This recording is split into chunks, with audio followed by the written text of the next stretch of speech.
Lan nga gipatay niya ang iyang anak. Oo. Tungkol ni kang Wilma Menyosa sa katong bata nga si Ian Menyosa nga gipatay. Oo. Nay, pasaylo ami kung ikaw gyud ang among nadudahan tungod po na sa imong reaksyon o sa imong mga pahayag. Oo. Sakit dili man sa ingon na nagparatag gid ka na sakit pag ipasangil sa ato ang krimen para sa tong anak, krimen nga atong anak nawala. Oo.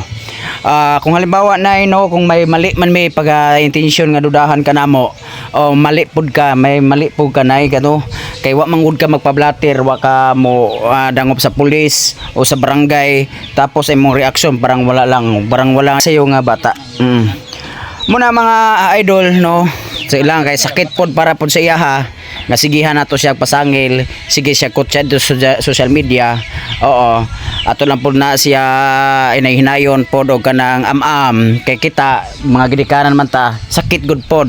Kung halimbawa di man to niya gituyo, wag gyud niya tuyo di man to intention nga nayon nato ang disgrasya. Oo, inahan pod ta, amahan pod ta, sakitan po ta kung permanente ibasol sa tuwa, permanente ihapak sa tuwa ang kamatayon sa anak nato o sa anak niya. Sakit pod. Kung wa man to niya tiyo, adi man niya intention tungod siyang kahadlok ka basig mapriso siya tungod kay sa kuha siya mga silingan nga himunal siya basig ang usa mga kwento-kwento mga istorya nga himunal siya basin na yun nga disgrasya tungod sa iyang pamunal. Oo, kundi minsan na naman na yang nataranta siya intention niya nga di man niya intention nga itago tungod sa kahadlok na lang basig mapriso siya mao tong may plano siya nga itago na lang niya ang pangyayari sa bata. Oo. Pero dili man na nato yung nanay no, o kung halimbawa no, kung na-disgrasya god na Wilma Menyosa, kung na-disgrasya god, wag na lang sana nimo itinago.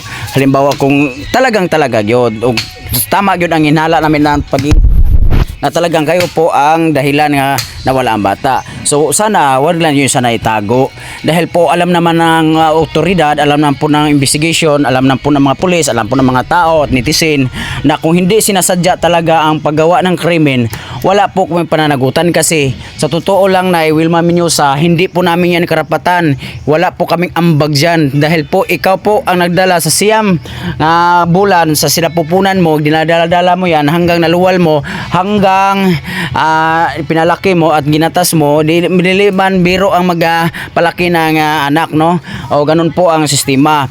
So kung di naman mo sinasadya ganun di paliwanag mo sana para po hindi po magulo, hindi po talagang maging lihim, hindi po talaga maging intention sa mga netizen ang pagkawala sa bata nga kahinala-hinala nga kayo po ang gawa. Halimbawa kung sinabi nyo lang po nay nga na disgrasya ganun hindi ko sinasadya ganun, o kung marasalba pa o madala pag-recover ang anak o ano na natin to kanang sing wal may kwarta good taon maluoy mo tabangi mi ani o ana lang unta para wala na tayo samo kung wa na good ni magkagubot ni social media matungkol sa batang missing.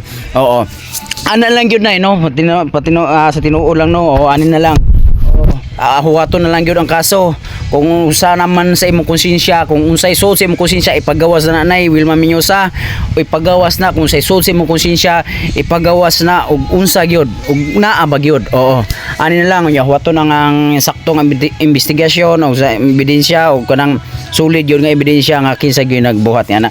Paki-share yung video mga idol para makaabot ni kang nanay Wilma Menyosa, maabot ni kang nanay Wilma Menyosa.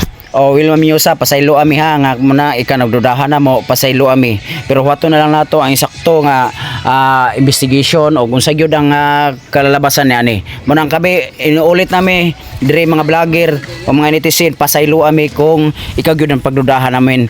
Pero mag-apologize mi balang araw pohon kung mulutas na gyud na o kinsa gyud salarin. Mani mga idol, paki-share sa video at God bless. Thank you. I-share niyo mga idol para makuton.